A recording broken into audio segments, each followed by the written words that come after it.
सब में भूमिका है। शैक्षणिक परिसरों में आज आपको मालूम होगा कि हमने देश के अधिवेशन के अंदर में देश के सरकार से भी निवेदन किया है कि देश की शिक्षा पद्धति को ठीक से लागू करने के लिए, राष्ट्रीय शिक्षा नीति को लागू करने के लिए व्यापक धनराशि प्रोवाइड कराया जाए और जीडीपी का 2% सिर्फ उच्च शिक्षा और शोध पर एबीवीपी ने कहा है खर्च करने के लिए। और उस दिशा में हम सभी देश के सरकारों को, केंद्र सरकार को और प्रांत सरकारों को भी कन्विंस कर रहे हैं कि शिक्षा में अब रेवड़ी कल्चर से आप बाहर आइए। बहुत दिनों तक हो गया है कल्चर की वोट के आधार पर वोट पाने के लिए आप अपने खजानों को लुटा रहे हैं, साड़ी से लेकर अलग प्रकार के राजनीतिक रेवड़ी आप बांट रहे हैं। अब शिक्षा केंद्रित राजनीति होनी चाहिए, हमने राष्ट्रीय अधिवेशन के अंदर में कहा है। इसलिए हमारा आग्रह कैंपस है और कैंपस के आधार पर ही देश और राष्ट्र का निर्माण होगा। इसलिए एबीवीपी ने कहा कि प्रादेशिक विश्वविद्यालय हो, खास करके उसमें 90% से ज़्यादा छात्र प्रादेशिक विश्वविद्यालय के अंदर में पढ़ते, लेकिन हालात क्या है, न समय पर परीक्षा है, न समय पर प्रवेश है, न समय पर परिणाम है। यह भयावह स्थिति है। इस पर एबीवीपी लगातार संघर्ष भी कर रही है और हमने हर मंच से, हर फोरम से इस बात को कहा है कि प्रवेश परिषद है। हार्दिक अभिनंदन। अखिल भारतीय विद्यार्थी परिषद बिहार प्रदेश का ये 64वां प्रांतीय अधिवेशन शिक्षा और यहाँ की जो वर्तमान नौजवानों के संदर्भ में जो विषय है, उन विषयों के ऊपर में आगामी दिशा बिहार के नौजवानों का क्या होना चाहिए, उसको लेकर के 5 प्रस्ताव इस अधिवेशन के अंदर में हम सब लोग रखे हैं। आज शाम को उस प्रस्ताव को चर्चा के बाद, जो पूरे प्रदेश से कार्यकर्ता उपस्थित हैं, चर्चा के बाद उस प्रस्ताव को हम सब लोग पारित करेंगे और उस प्रस्ताव के आधार पर आगामी चाहे शैक्षणिक, सामाजिक, चाहे आर्थिक, हर प्रकार के विषयों पर नौजवानों का मंतव्य क्या होना चाहिए, क्या दिशा होना चाहिए, इस संदेश को लेकर के इस अधिवेशन से कार्यकर्ता जाएंगे।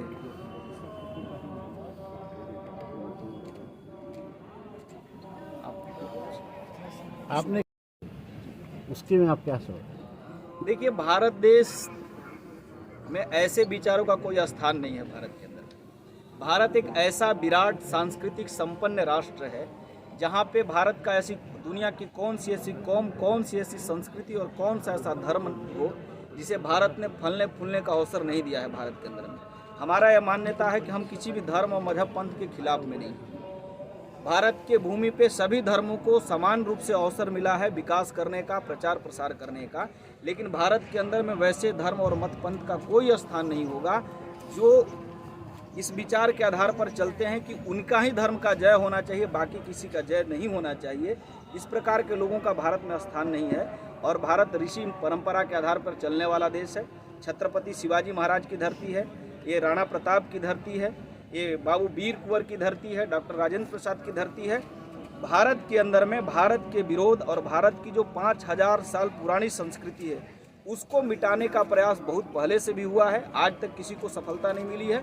ऐसे दिवा स्वप्न देखने वाले लोगों को भी गजवाए हिंद का सपना, हिंदुस्तान में जब तक हिंदुस्तान के अंदर में भारत माता की जय और हिंदुस्तान की जयकार करने वाले नौजवानों का समूह है, इस प्रकार का विचार भारत के अंदर में बहुत लंबे समय तक यात्रा नहीं कर सकते। जेएनयू में अक्सर नारे लगते हैं, देश के टुकड़े होंगे हजार, आपकी इस पर क्या प्रतिक्रिया? जेएनयू में कुछ लोग ऐसे, जवाहरलाल नेहरू विश्वविद्यालय देश का बहुत प्रतिष्ठित विश्वविद्यालय है और जेएनयू ने इस देश को कई प्रकार की प्रतिभा संपन्न नौजवानों को प्रदान किया है, लेकिन मुट्ठी भर कुछ लोग जो हैं वो जेएनयू की आवाज़ नहीं हो सकते हैं।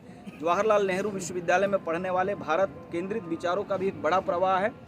ऐसे लोग सिर्फ सस्ती लोकप्रियता के आधार पर, भारत में एक फैशन हो गया है भारत को गाली दो तो अलग अलग प्रकार से उनको तुरंत से मीडिया के अंदर में, समाज के अंदर में तुरंत डिस्कोर्स में लोग शामिल हो जाते हैं।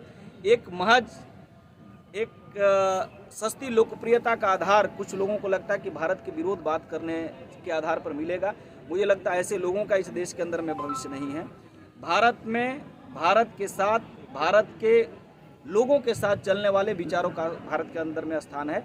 भारत का टुकड़ा कोई नहीं कर सकता है, क्योंकि भारत की आज़ादी, चाहे भारत की संप्रभुता के लिए, भारत की एकता के लिए भारत की एक लंबी यात्रा रही कि लोगों ने जान दिया है। भारत के वंदे मातरम से लेकर भारत की सीमा की सरहद की सुरक्षा में लगे नौजवान इस भारत को संपूर्ण अपनी सामर्थ्य के आधार पर आगे विकसित करने की दिशा में बढ़ने वाले प्रेरणा के आधार पर लोग बढ़ रहे हैं। इसलिए भारत की टुकड़ा, इस प्रकार की जो कुछ लोगों की जो फ्रिंज एलिमेंट की सोच है, ये भारत में साकार नहीं होगा। और उस कैंपस में भी मुट्ठी भर लोग हैं, ऐसा नारा लगाने वाले देश के कोने में 1-2 लोग मिलते हैं। ऐसे लोगों का न देश कभी समर्थन करता है, न ऐसे लोगों के साथ नौजवान कभी आज खड़े नजर आते हैं।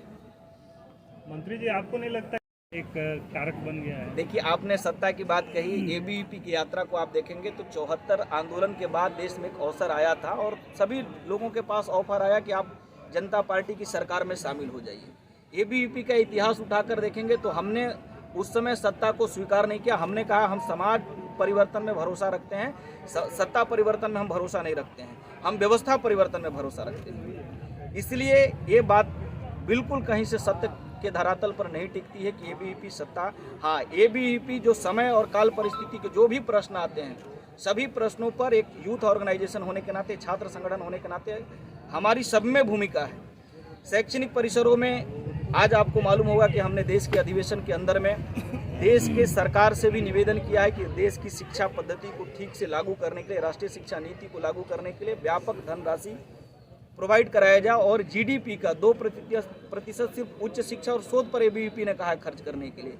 और उस दिशा में हम सभी देश के सरकारों को, केंद्र सरकार को और प्रांत सरकारों को भी कन्विंस कर रहे हैं कि शिक्षा में अब रेवड़ी कल्चर से आप बाहर आइए।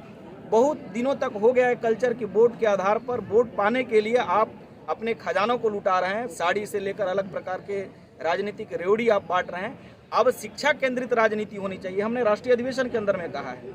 इसलिए हमारा आग्रह कैंपस है और कैंपस के आधार पर ही देश और राष्ट्र का निर्माण होगा।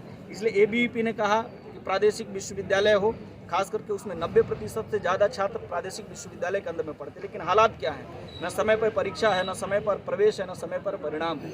यह भयावह स्थिति है, इस पर एबीवीपी लगातार संघर्ष भी कर रही है और हमने हर मंच से, हर फोरम से इस बात को कहा है कि प्रवेश परीक्षा परिणाम के अंदर में जो भारी अनियमितता है उसको सरकारें दूर करें, विश्वविद्यालय प्रशासन दूर करे, राजभवन भी अपनी भूमिका सुनिश्चित करें। मौन भवन के रूप में लोग शिक्षा को संचालित नहीं कर सकते हैं। प्रश्न यदि छात्रों का है तो चाहे राज्य के मुखिया हो, चाहे राज्य के राज्यपाल हो, शिक्षा के प्रश्नों का प्रत्युत्तर और समाधान देना सबकी जिम्मेवारी है।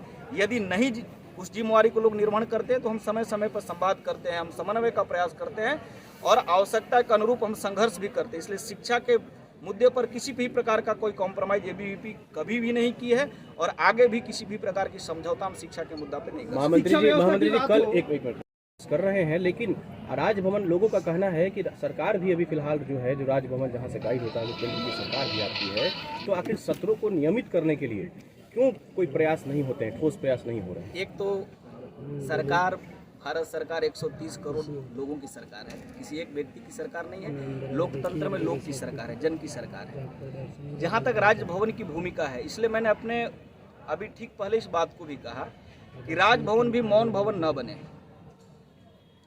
और ये सुनिश्चित हो बिहार के अंदर में कि जो बच्चे, जो छात्र हमारे भाई एडमिशन ले रहे हैं वो 3 साल के अंदर में उनकी डिग्री होनी चाहिए। ये सबकी जिम्मेवारी है, इस जिम्मेवारी से कोई भी भाग नहीं सकता है, चाहे किसी भी पद पे बैठे हुए लोग हों, चाहे किसी संवैधानिक व्यवस्था को संचालित करने वाले लोग। बिहार के अंदर में दुर्भाग्य ये है कि जो बिहार की काबा की कल चर्चा हुई कि दुर्भाग्य ये है कि दुनिया को ज्ञान देने वाला बिहार है, गौतम बुद्ध को ज्ञान प्राप्त कराने वाला बिहार है, लेकिन बिहार के सदन में शराब पे चर्चा होती, शिक्षा पे चर्चा नहीं।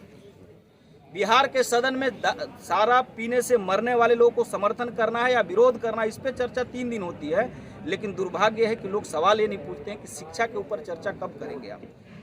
बिहार के अंदर में विश्वविद्यालयों की हम सिर्फ आंख मिचौनी का खेल खेल रहे हैं। सरकार, गवर्नर सरकार को ये बातें बंद होनी चाहिए। मैं एबीवीपी के पवित्र मंच से सभी को अपील कर रहा हूँ कि बिहार को यदि बचाना है तो यहाँ की शिक्षा व्यवस्था को बचाना पड़ेगा। बिहार को बचाना है तो यहाँ के 100 साल की पुरानी विश्वविद्यालय को बचाना पड़ेगा।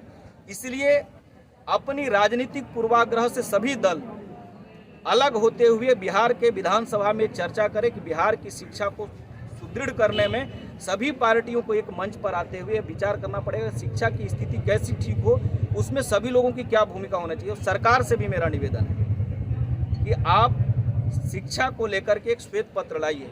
बिहार के अंदर में शिक्षा एक ऐसी दुर्दशा स्थिति में गुजर रही है, मुझे लगता है कि शिक्षा का कोई माई बाप नहीं है बिहार के अंदर में और ये लंबे समय तक ठीक नहीं रहेगी।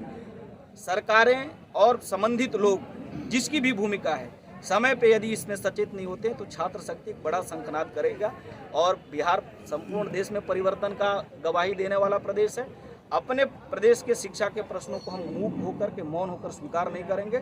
हम जितना भी जरूरत होगा उस पर संघर्ष करेंगे। लेकिन बिहार में चर्चा आपके माध्यम से भी मैं निवेदन करता हूँ, शराब पे चर्चा मत करो, करना है तो शिक्षा पे चर्चा करो, यहाँ के रोजगार पे चर्चा करो। यहाँ के नौजवानों को आप ये चर्चा मत करो कि पैदल क्यों चल रहे हैं कोरोना के अंदर में लोग। अब चर्चा ये करना पड़ेगा कि 75 साल में हमने पॉलिसी ऐसी क्यों दी कि लोग हमारे यहाँ से पलायन करने के लिए विवश हैं। इस पे चर्चा करना। इसलिए रेवड़ी कल्चर से बाहर निकल करके शिक्षा केंद्रित और नौजवान केंद्रित राजनीति बिहार के अंदर में सेट करना पड़ेगा। उसमें समाज को भी आगे आना पड़ेगा। सवाल अब इसी पे पूछना पड़ेगा। 2 साल से